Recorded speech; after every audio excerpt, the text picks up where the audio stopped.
Good morning. Welcome to the last reading of Walking Slowly Downhill,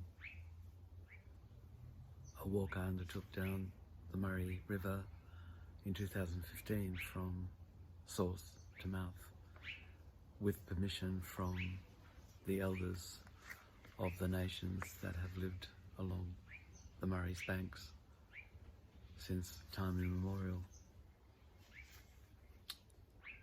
This is the 92nd day, goolwa to the Murray mouth. This morning I wake, and instead of driving home away from goolwa and the mouth of the river, I decide to walk to it again, perhaps for the last time. After I woke today, I felt a great need to see the wide, flat sand at low tide, the rolling breakers crashing in and the misty haze in the distance, to feel the fresh wind in my face once more. Perhaps I think the second walk will secure the fitness required to be truly present at the mouth once I walk over the last sandy rise. But I could walk it 1,000 times. I'm now laughing aloud at my own vanity, think that twice would do it, and then thinking kindly of myself, I consider that perhaps it's just the inexperience of a beginner that causes such vast miscalculations to arise. But I could walk it 1,000 times and still not be able to describe it in even a remotely adequate language. I drive to the end of the narrow road that winds along the strip of land separating the ocean from the lake. I cross the dunes again that rise like ramparts between sea and road, and retracing my steps I descend onto the beach, and I begin. Eventually I walk past the same fisherman I saw yesterday, sitting in the same spot facing the ocean, with the same expression on his face.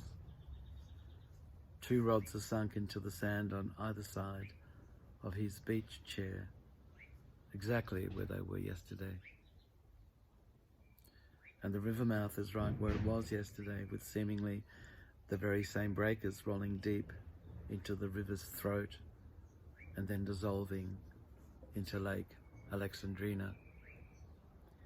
It was necessary, I now realize, that upon reaching the end of the journey, I would retrace my steps once more, because the best description I could offer you of the mouth is to tell you that today it's exactly where it was yesterday. And in order to offer you this description, I had to walk to the mouth once more in order to verify that, yes, indeed, the mouth is still exactly in the same place today.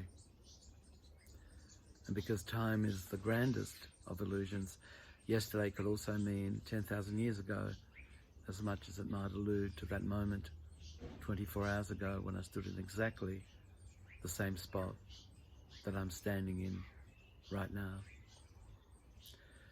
For reasons I will not explicate at this moment, because they're alien to the spirit of this journal, I have to also tell you that today my walk has come to an unexpected ending, and it's fitting that it has done so exactly as I have reached the sea.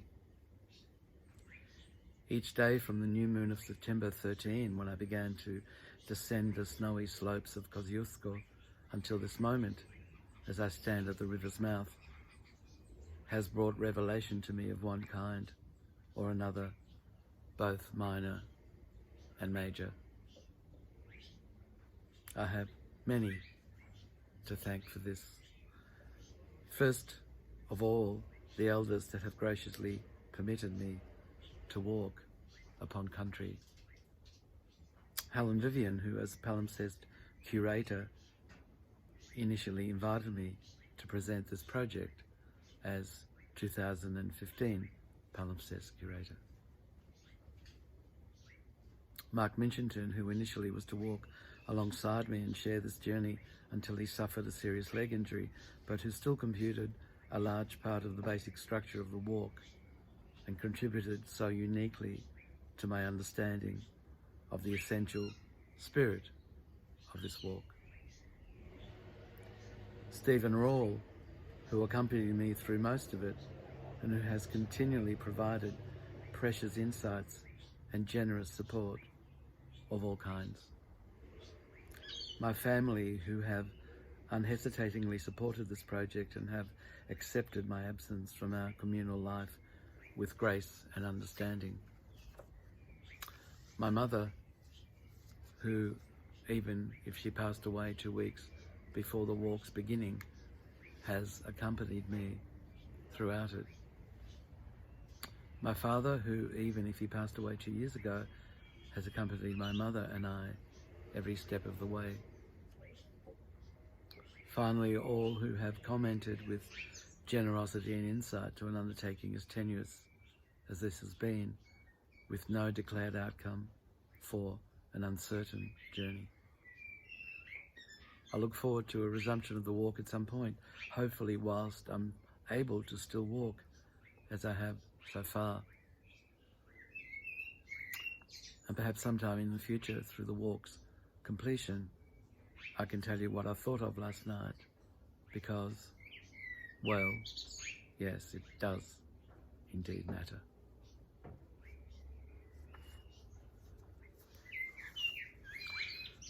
That's the end of the journal written in December 2015, and we are now almost in December 2020.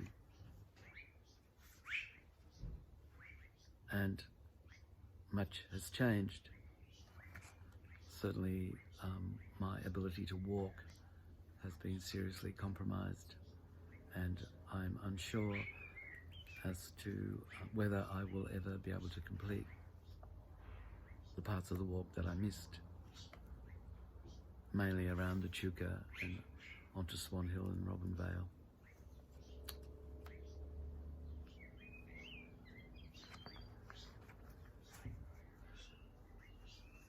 So much to be said, really, but essentially I want to express my gratitude to all of those that have followed this journal via YouTube or LinkedIn and have responded and have done so generously. I have no idea what any of this means.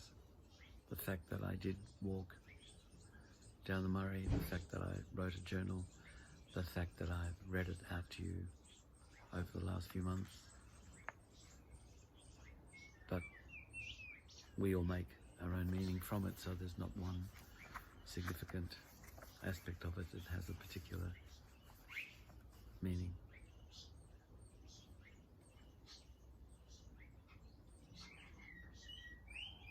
Part of it is that I've gratefully got to know this garden a lot better than I otherwise would have.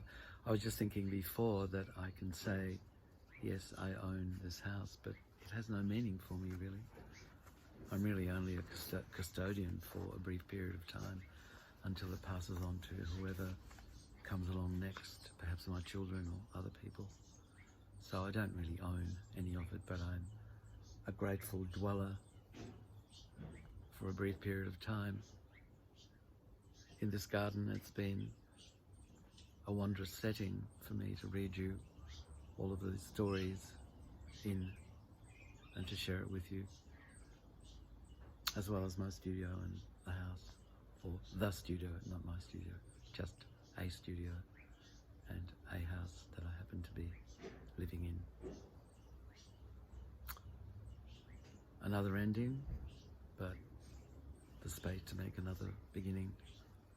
I wish you all a wonderful ending to this complex year. I hope you all stay well and healthy and optimistic.